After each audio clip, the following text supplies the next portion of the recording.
Landlord webinars will get you more landlords on your books. Today, I'm joined by David Adams, who is the boss man of Cavendish Sales and Lettings, and he's a Chester estate agent. You get 150 people to a landlord webinar every time you do one. And from that, you get more business. Talk to me. How can agents create them and get the landlords coming in? I want value out of you. I want to suck you dry of how do you set it up? What do you talk about? How do you invite people? And then how do you convert them? Give me the schmozzle in the next 6 or 7 minutes. Go.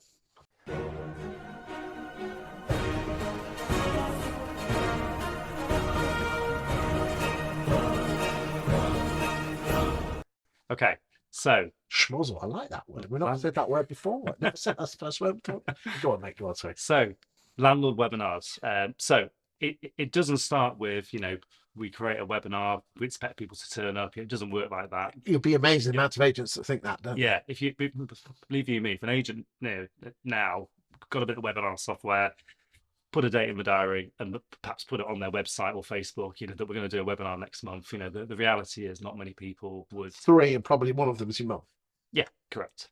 So there's quite a lot of work you've got to do first. Okay. So what agents need is a separate marketing CRM, which most agents don't have, believe it or not. They'll just have their property CRM, Alto, MRI.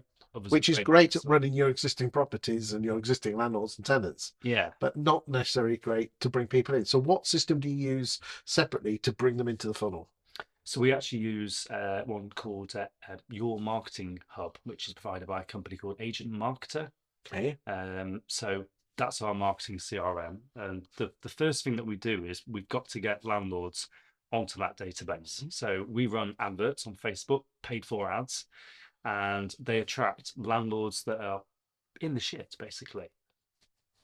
So if I wanted to look at these adverts, would I go to what Facebook account are you running it under? So we're running it under the Cavendish Sales and Lettings Facebook page. So then, ladies and gentlemen, you can go to that page, and if you click on the tab that says Page Transparency, it will actually then show you the adverts, both existing and past. So, hey, we're giving you great value here. Go on.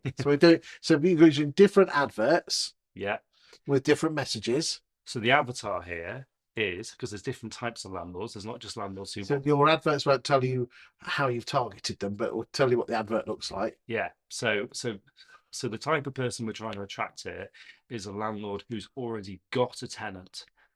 It's not empty properties. Okay. That's not what we want. We want landlords who have got tenants in, but perhaps things might not be running to plan. But you can't target that on Facebook, can you? Or can you? Yes, you can. So it's all about the wording. So again, I don't claim to be an expert on Facebook ads. We have a company that do that for us. So it's not all about clicking the interest. It's about making the advert, the wording in the advert. Correct.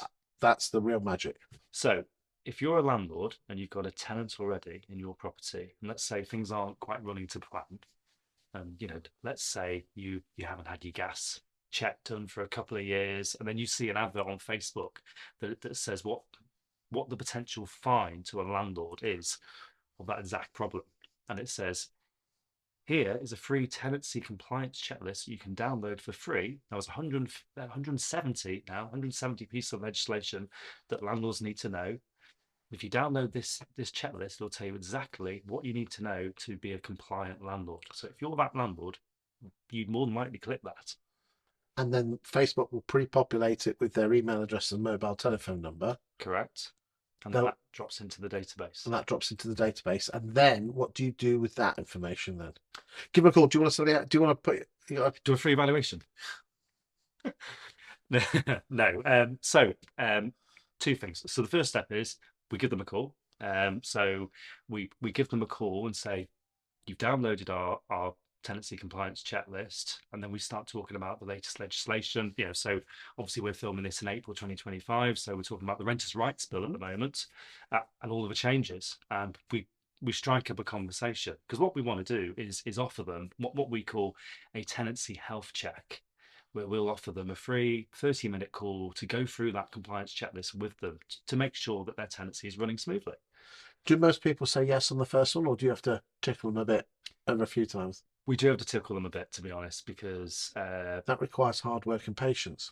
It does, yeah. So do you make these calls? No. It's the negotiators that that do these calls. So it requires something called delayed gratification. Love that. That's the marshmallow test. Ladies and gentlemen, please, please Google the marshmallow test. um, Good, isn't it? it is, yeah. So we have to nurture them, which a lot of estate agents less I want it now, though. don't like doing. I want it They now. want the money in the bank I now, want it don't they? now. Yeah, no, you can't have it. You, But you you will get it, though, won't you? you will. So we take them on a journey. So what we'll do, they'll be on our database. Yes, we'll give them a call. We'll offer them a free tenancy health check, but then they'll start to get emails from me, usually once a week or once every couple of weeks, with some stories about landlord compliance and potential fines, prosecutions, Classic boundaries. sales nurture journey stuff. Yeah. There's a call to action on every single email, which is if you would like to discuss any of these issues, click here to book a call with one of our experts. But in essence, you're just drip feeding it out, and eventually they'll click that button. They will. Then you'll get the property. Well, You might do, might not though. you might not. They might just take your advice and then go off into the sunset. Yeah, but then you've lost them, haven't you?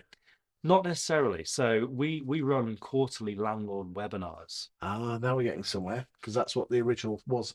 It was topic. Yeah. So if you don't catch them during the first part of the nurture journey, when you offer them a tenancy health check, then when we invite them to a landlord webinar, the show up rate is amazing, to be honest. I mean, we usually have about 300 people that register, and then half of those people will actually attend live, which is pretty good stats apparently. And then what we do on those webinars is that we do a housing market update, what's going on in the market, but then the main topic is usually the latest legislation, the latest compliance update. So in this case, it's all about the Renters' Rights Bill. We're talking about all the proposed changes.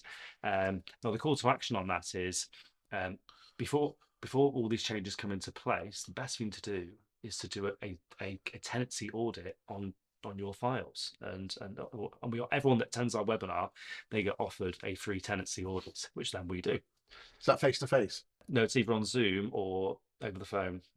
We do have some people that come into the office sometimes, which we'll do, but most people do it over the phone or video. And it's just slowly catchy monkey talking about the stuff they're interested in, and then eventually you get a face to face. And every letting agent says, if you just get me face to face, eventually I'll get them, because they'll fall in love with you as a person, because you're talking about what they're interested in, and you hopefully can solve their problems. Yeah.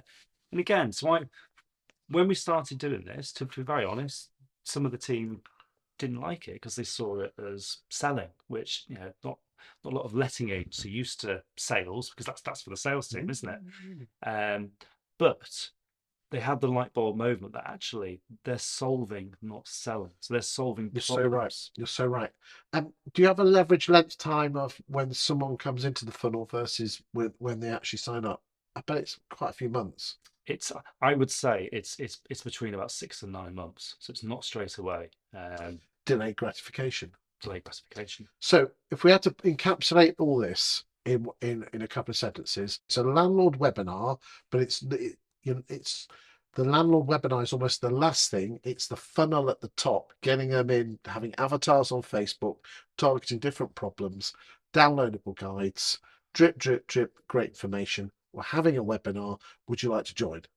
Yeah, but not only that, sometimes it may take 2, 3, 4 webinar attendances until they're actually ready to do business with you. So we've had cases where I've had a call with a landlord recently who said, I've come to 4 of your webinars now. I'm now ready for you to take over my portfolio. Because that's what we're looking for. Because you've proved yourself, you've turned up, you've given them great information, they've got to know, like, and trust you. Yeah, what we're trying to do is just constantly deliver value. So we're not trying to do a sales pitch saying, we need more landlords, wanted sticker. Landlords wanted.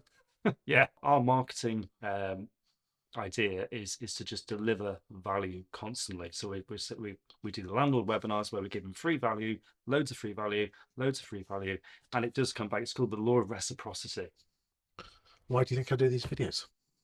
And on that note, thank you for your time. Thank you, Chris.